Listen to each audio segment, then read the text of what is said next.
Shalom anak-anak, selamat pagi. Pada Ibu akan memberikan pembahasan untuk soal-soal buku pena 4B, tema 5, subtema yang pertama. Silakan anak-anak perhatikan, kemudian anak-anak menuliskan jawabannya pada buku penanya. Nah, yang pertama dari halaman 76 sampai 77 untuk muatan IPA. Nah, di sini ada soal-soal tentang penerapan sifat-sifat cahaya. Nah, yang pertama, tuliskan sifat cahaya yang kamu pelajari. Kemarin Ibu sudah menjelaskan sifat cahaya itu merambat lurus, menembus benda bening, dapat dipantulkan, dapat dibiaskan atau dibelokkan. Kemudian soal kedua, anak-anak perhatikan gambar, ya, gambar percobaan ini menggunakan lilin, ya, yang dibatasi dengan karton. Kemudian kita akan membahas soal-soalnya. 2A, apa sumber cahaya pada percobaan di atas? Sumbernya adalah lilin. B, pada percobaan di atas, jika karton B digeser ke samping, apakah cahaya dapat dilihat dari karton A? Jawabannya tidak, ya. Yang C, sifat cahaya apakah yang dibuktikan melalui percobaan tersebut? Nah, percobaan ini membuktikan bahwa cahaya memiliki sifat merambat lurus. D, sebutkan benda-benda yang memanfaatkan sifat cahaya tersebut. Contohnya senter, lampu kendaraan bermotor, kemudian sinar matahari yang masuk ke dalam rumah melalui celah-celah ventilasi ataupun jendela. Soal yang ketiga, perhatikan gambar nomor 3. Anak-anak silakan simak dari buku penanya. Nah, soal pertama, apa sumber cahaya pada percobaan di atas? Sumbernya adalah senter. B, sifat cahaya apakah yang dibuktikan melalui percobaan tersebut? Cahaya dapat menembus benda-benda bening.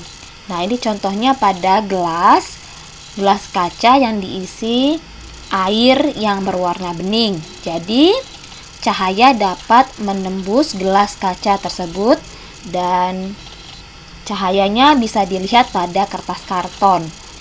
Yang C, pada percobaan di atas, jika botol diganti dengan batu bata, apakah cahaya dapat menembus batu bata?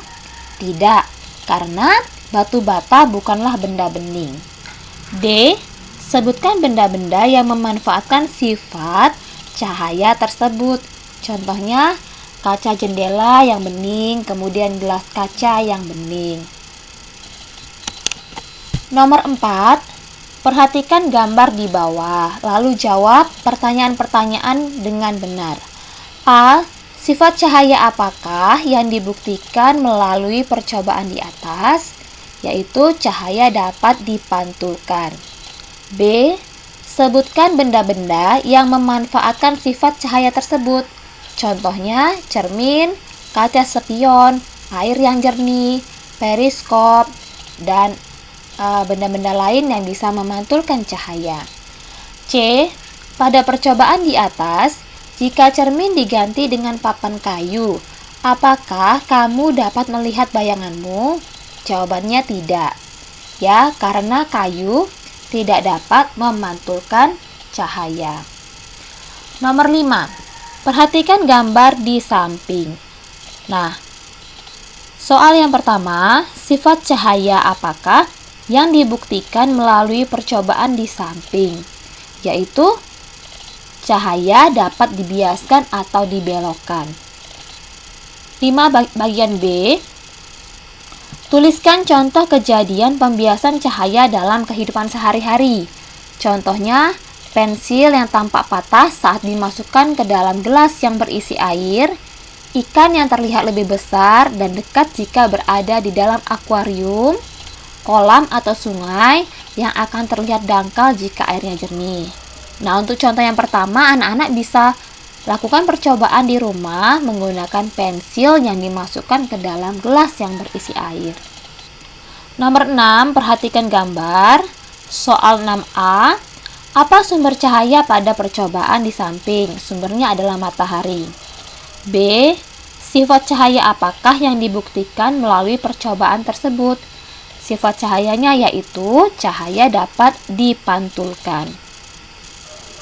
Bagian C, apa kegunaan percobaan di atas bagi manusia? Digunakan untuk menentukan waktu atau jam. Berikutnya untuk muatan PPKN ya, di halaman 78. Nomor 1, tuliskan 2 tokoh pahlawan nasional yang kamu kagumi. Ini bisa bermacam-macam. Contohnya Hayam Wuruk, Tuanku Imam Bonjol, Pangeran Diponegoro, Cut Nyak-din, Dewi Sartika, Sultan Hasanuddin. Kemudian tulislah contoh sikap pahlawan tersebut yang mencerminkan pengamalan sila keempat Pancasila. Contohnya Sultan Hasanuddin menerima hasil keputusan bersama mengenai perjanjian Bongaya. Yang kedua contohnya Tuanku Imam Bonjol melakukan perundingan saat Perang Padri untuk mencapai kesepakatan. Nomor 2, ada sebuah cerita.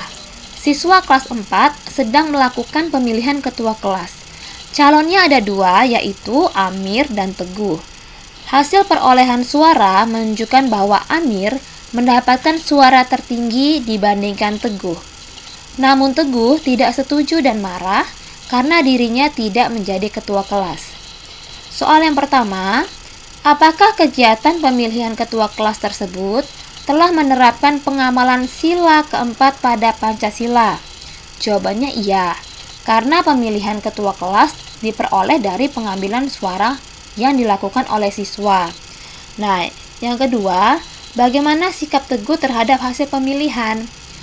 Teguh sebaiknya tidak memaksakan kehendak kepada orang lain dan menghargai hasil keputusan musyawarah. Halaman 79. Untuk muatan SBDP. Nah, pada lagu Mars Pancasila, penciptanya adalah Sudartono. Nada rendah pada lagu itu adalah sol rendah dan nada tingginya adalah la.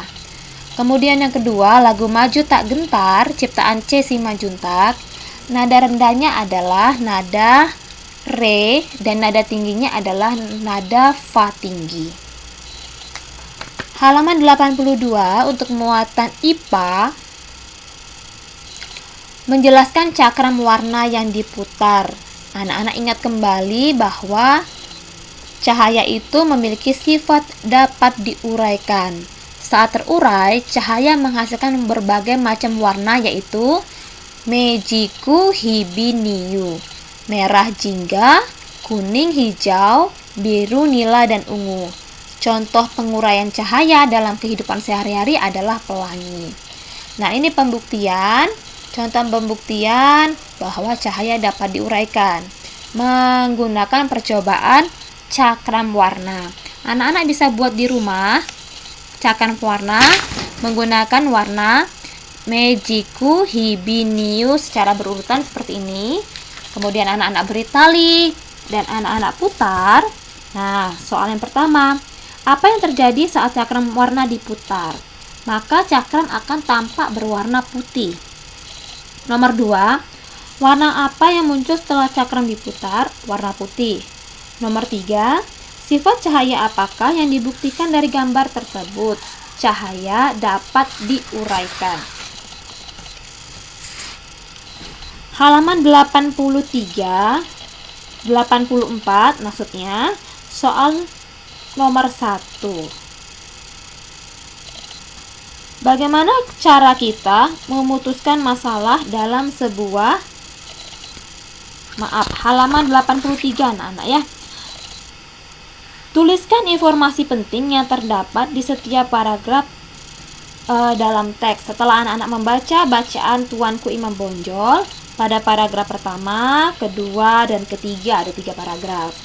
Nah, di paragraf pertama, informasi pentingnya, Tuanku Imam Bonjol yang memiliki nama lengkap Muhammad Sahab merupakan salah satu pahlawan Indonesia. Informasi pentingnya ada di awal paragraf di kalimat pertama. Kemudian pada paragraf kedua, informasi pentingnya adalah Perang Padri adalah perang saudara yang terjadi antara kaum adat dan kaum agama atau kaum Padri. Ini juga ada di kalimat pertama pada paragraf kedua. Kemudian di paragraf ketiga, Perjanjian Masang tidak bertahan lama karena Belanda kemudian melanggar perjanjian tersebut. Ini kalimat utamanya ada di awal paragraf ya. Kemudian soal nomor 3, bagian A. Siapakah nama panggilan Tuanku Imam Bonjol ketika remaja? Nama panggilannya adalah Peto Syarif. B. Apa yang dimaksud dengan Perang Padri? Perang saudara yang terjadi antara kaum adat dan kaum Padri. C. Jelaskan terjadinya Perjanjian Masang. Nah, saat terjadi Perang Padri, Belanda membantu kaum adat melawan kaum Padri. Nah, kaum adat dan kaum Padri ini sama-sama orang Indonesia. Nah, namun Belanda dapat dikalahkan oleh kaum Padri. Pihak Belanda kemudian terpaksa mengadakan perjanjian damai dengan kaum Padri. Perjanjian itu dikenal dengan nama Perjanjian Masang. Kemudian bagian D. Mengapa Perjanjian Masang tidak dapat bertahan lama? Jawabannya karena Belanda melanggar sendiri perjanjian tersebut. Bagian E. Jelaskan cara Belanda untuk menaklukkan Tuanku Imam Bonjol. Caranya dengan mendatangkan ribuan pasukan untuk mengepung benteng Bonjol. Nah, kemudian untuk muatan PPKN di halaman 84 nomor 1. Bagaimana cara kita memutuskan masalah dalam sebuah kegiatan kelompok? Diputuskan dengan musyawarah, mufakat, dan demokratis. Nomor 2. Tulis contoh sikap yang sesuai dan belum sesuai dengan pengamalan sila keempat di sekolah. Sikap yang sesuai contohnya melaksanakan hak memilih dan dipilih untuk menjadi ketua kelas, tidak memaksakan kehendak kepada teman. Sikap yang belum sesuai, tidak menggunakan hak memilih dan dipilih saat pemilihan ketua kelas, saat menjadi pemimpin, suka memutuskan sesuatu dengan keinginan sendiri. Nomor 3, tuliskan contoh sikap yang sesuai dan belum sesuai dengan pengamalan sila keempat di lingkungan rumah. Contoh sikap yang sesuai, pertama, menaati peraturan yang telah disepakati bersama di rumah. Kedua, tidak memaksakan kehendak kepada anggota keluarga yang lain. Sedangkan sikap yang belum sesuai, memaksa anggota keluarga lain untuk mengikuti pendapatnya. Kedua, menyampaikan pendapat dengan nada tinggi kepada anggota keluarga yang lain. Nomor 4, tuliskan contoh sikap yang sesuai dan belum sesuai dengan pengamalan sila keempat di lingkungan masyarakat. Contoh sikap yang sesuai, menyampaikan pendapat dengan baik saat rapat Karang Taruna, saat rapat pemilihan ketua RT atau RW. Kemudian lapang dada menerima kritik dan saran dari tetangga. Sikap yang belum sesuai, melanggar peraturan yang telah disepakati. Kemudian tidak mau menerima kritik dan saran dari tetangga.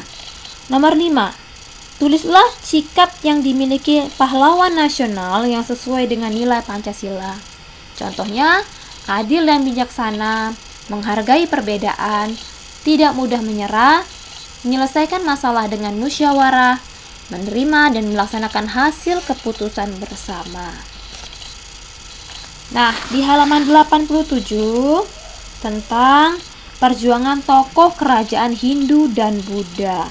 Soal nomor 1, mengapa Raja Sanjaya sangat dihormati oleh para ahli agama? Karena Raja Sanjaya merupakan seorang raja pemeluk agama Hindu yang taat pada ajarannya. Nomor 2, apa yang dilakukan Raja Purnawarman untuk kesejahteraan rakyatnya? Beliau membuat saluran air untuk mengairi lahan pertanian. Nomor 3, apa yang membuat kehidupan rakyat kerajaan Majapahit aman dan makmur? Nah, karena pertahanan yang kuat dari serangan musuh. Nomor 4, tuliskan isi Sumpah Palapa yang diucapkan oleh Mahapati Gajah Mada. Kira-kira seperti ini isinya. Nah, Ibu bacakan terjemahannya ya anak-anak. Terjemahannya adalah, dia Gajah Mada, hati Amangkubumi tidak ingin melepaskan puasa. Ia Gajah Mada, jika telah mengalahkan Nusantara, saya baru akan melepaskan puasa. Jika mengalahkan Gurun, Seram, Tanjung Pura, Haru, Pahang, Dompo, Bali, Sunda, Palembang, Tumasik, demikianlah saya baru akan melepaskan puasa. Nah, ini sumpah yang diucapkan oleh Mahapati Gajah Mada yang dikenal dengan Sumpah Palapa. Nah, dia akan berpuasa dan dia tidak akan makan sebelum dia berhasil menaklukkan daerah-daerah yang disebutkan tadi. Nomor 5, bagaimana usaha yang dilakukan Raja Bala Putradewa untuk memajukan kerajaannya? Jawabannya, membuat kerajaan Sriwijaya sebagai kerajaan maritim yang kuat dan menjadi pusat perdagangan di Asia Tenggara. Kemudian membuat kerajaan Sriwijaya sebagai pusat pendidikan dan penyebaran agama Buddha. Nah, pada halaman 90, berdasarkan informasi di halaman 89, ada teks yang bisa anak-anak baca. Nah, kita akan membuat ini peta pikiran dari tokoh Sultan Hasanuddin. Nah, nama tokohnya adalah Sultan Hasanuddin. Anak-anak bisa lengkapi di buku penanya. Kemudian kerajaan yang dipimpin adalah Kerajaan Gowa. Julukan tokohnya adalah Ayam Jantan dari Timur. Daerah asal tokoh adalah Makassar, Sulawesi Selatan. Perjuangan yang dilakukan yaitu berusaha merangkul raja-raja kecil di Indonesia Timur untuk menentang Belanda. Perjanjian yang dibuat adalah Perjanjian Bongaya. Berikutnya di halaman 91, anak-anak perhatikan gambar yang ada. Kemudian kita akan menjawab, ada 2 soal di sana. Yang pertama, tuliskan kegiatan yang dilakukan pada masing-masing gambar tersebut. Kegiatan A menyumbangkan uang untuk korban bencana alam. Kegiatan B membantu teman yang terluka. Kegiatan C melakukan kegiatan pemilihan ketua kelas. Nah, tuliskan nilai kepahlawanan pada gambar masing-masing. Pada gambar A, nilai kepahlawanannya adalah rela berkorban. Pada gambar B, peduli terhadap sesama. Dan pada gambar C, pantang menyerah dan disiplin. Nah, demikian penjelasan Ibu pada pagi hari ini. Semoga anak-anak semakin memahami dan mengerti pembelajaran tematik kita. Selamat pagi, Tuhan memberkati. Shalom.